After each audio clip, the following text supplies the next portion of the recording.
I know the markets are extremely nervous right now. 各位朋友们好，我是美投团队的老李。现在是美国时间11月23日，北京时间11月24日。就在今天市场情绪极度紧张周五的一波大跌打懵了很多人，能持观望心态的就算是很厉害了，大部分都被吓坏了，肯定有很多人又跳车了。情绪波动最激烈的时候，往往就是各种猜测甚至谣言满天飞的时候。 AI 泡沫论现在都已经不够给力了，都过时了。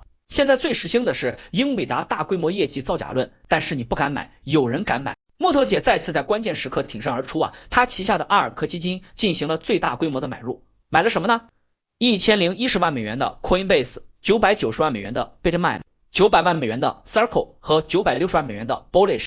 可见木头姐对于大饼生态极其看好。其实这不是最大手笔，最大手笔是1680万美元的英伟达。我相信这个买入是给英伟达投了最重要的信任票。当然了，还有680万美元的 Robinhood。 不得不说木头姐非常给力人家是用真金白银在给这个市场投信任票。不仅如此，木头姐还发布了专门的视频来阐述对自己对整个市场的看法，观点非常犀利，因为直接回答了大家最关心的问题：这波调整到底是怎么回事，何时是个头？更是谈到了对大饼整个生态的看法。木头姐认为，当前市场是因为短期流动性缺乏，导致这波压力很快就会过去。最晚到12月，市场有望重回强势的牛市轨道。因为整个视频有1小时太长了，我把关键点做了提炼，变成了10分钟左右的精选。今天这期内容咱们分2部分，第一部分我把木头姐的核心观点来阐述一遍，第二部分就是木头姐的精选视频，你可以自己看看木头姐是怎么说的。为什么市场这么差呢？我们团队一致认为，最核心的原因是流动性突然收紧，而且是多重因素叠加。第一，重磅级事件，美联储的量化紧缩。市场原本预期11月议息会议就会宣布结束量化紧缩，结果美联储没有松口，这让大家有点措手不及。现在美联储官员的表态也偏谨慎，担心通胀重新抬头，特别是关税带来的成本推动压力。虽然企业和消费者已经吸收了相当一部分冲击，但是数据确实还是显得比较焦灼。第二，美联储储备规模已经从疫情高峰期的近9万亿美元下降到了目前的 6.6 万亿美元，钱被抽走 2.4 万亿，持续缩表自然抽走了流动性。第三，更要命的是财政部一般账户余额高企目前接近9400亿美元，而过去3年正常水平只有6000亿美元左右。为什么？因为美国政府持续关门状态，多出来了3400亿，全是因为政府关门前死死捂在国库里边放不出来，财政支出被卡住，大量税收留在了国库，没有流向市场，形成隐性超级紧缩。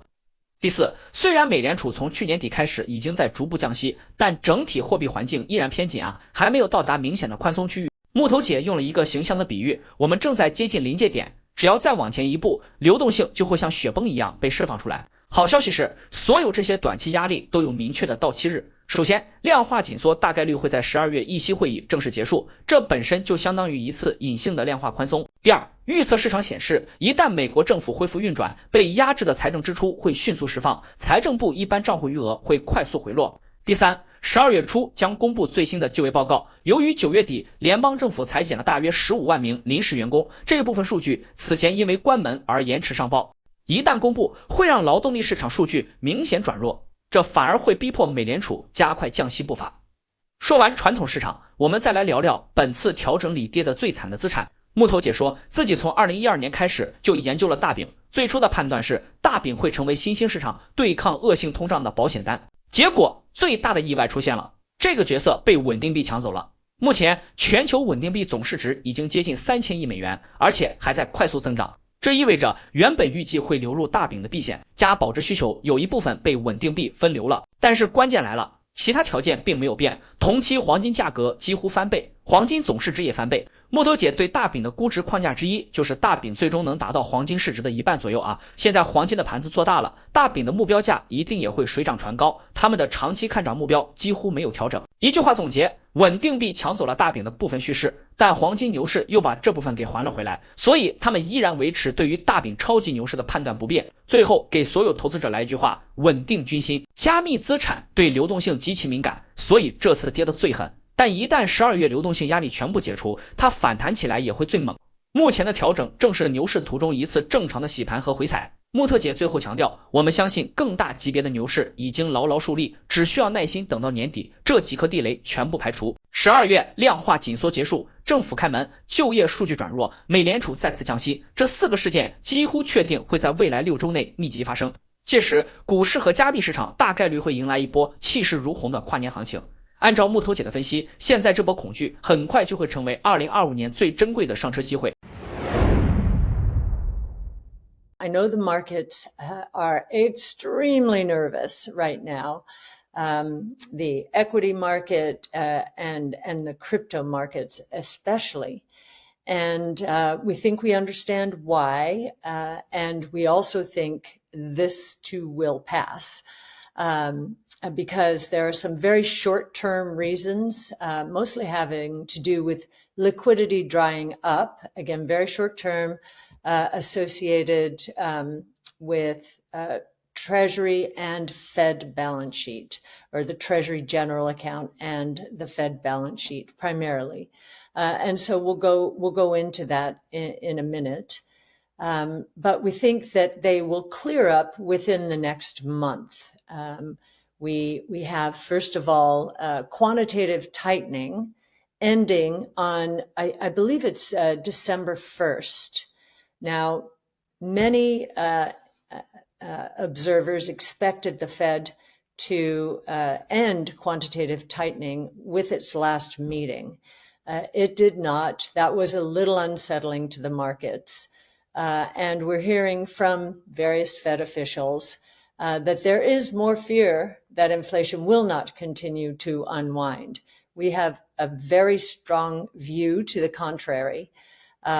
But the burden of proof is on us. The indicators have been sticky. Tariffs are one of the reasons, even though business has absorbed, we think, at least half of the shock from tariffs. So quantitative tightening, we think, will end December 1st. That's a de facto easing.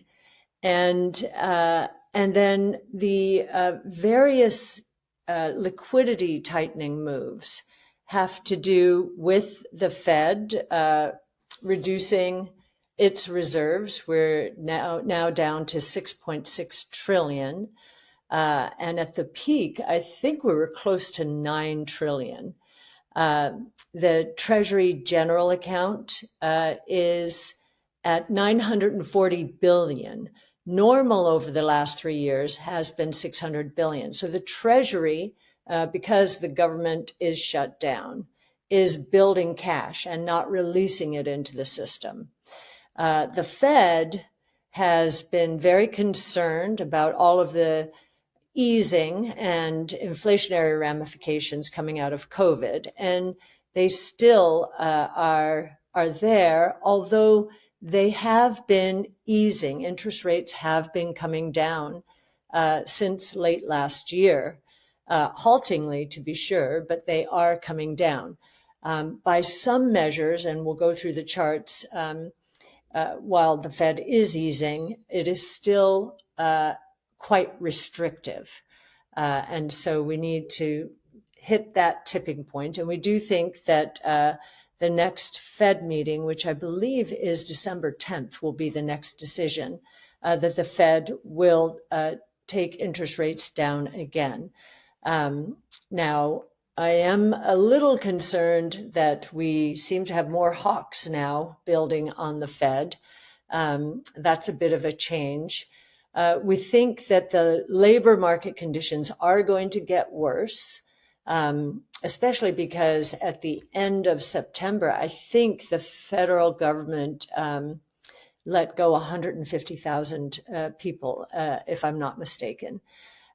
So they will get worse when they are reported. And I think that's going to change the dynamic considerably. So when will they be reported? Well, we need to get the government back to work. And the odds are, or the prediction markets suggest, that will be around November 17th. That the biggest surprise to us over the last, well, since we started our research on Bitcoin into actually 2012 is that stablecoins are starting to usurp a role that we thought Bitcoin would play. We thought Bitcoin would be an insurance policy for emerging markets against confiscation of wealth, either outright or through inflation and other terrible policies.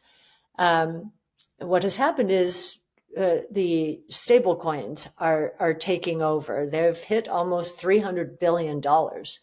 And so we think that that insurance policy role will take $200,000 to $300,000 out of our bull price. But that was in an all other things equal world. What has also happened, of course, is what we've been discussing. The gold price has doubled.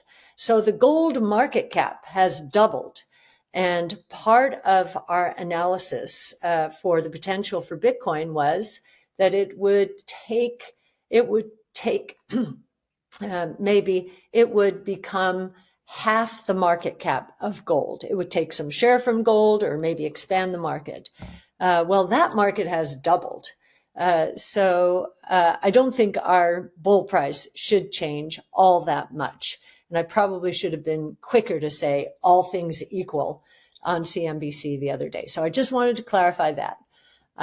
We are very bullish on crypto assets, but we know that they are the most susceptible to liquidity drawdowns. And I described earlier, we have a number of reasons for liquidity drawdowns now, but we think that they will be cleared by the end of the year. And hopefully by December 10th, when the Fed eases.